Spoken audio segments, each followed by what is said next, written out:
শেখ হাসিনা এখন কোথায়? শিক্ষার্থীদের নেতৃত্বাধীন অভ্যুত্থানে গত মাসে বাংলাদেশি স্বৈরাচারী নেতা দেশ থেকে পলাতে বাধ্য হন।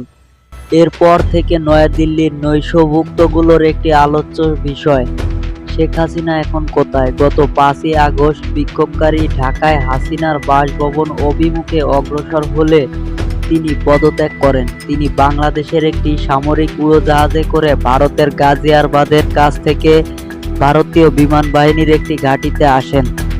নরেন্দ্র মোদী সরকার তখন থেকে নিশ্চিত করে আসছে যে হাসিনা ভারতেই আছে। এর চেয়ে বেশি কিছু বলতে তারা অস্বীকৃতি জানিয়ে আসছে। তবে বিষয়টি নিয়ে মানুষের আলোচনা থেমে নেই।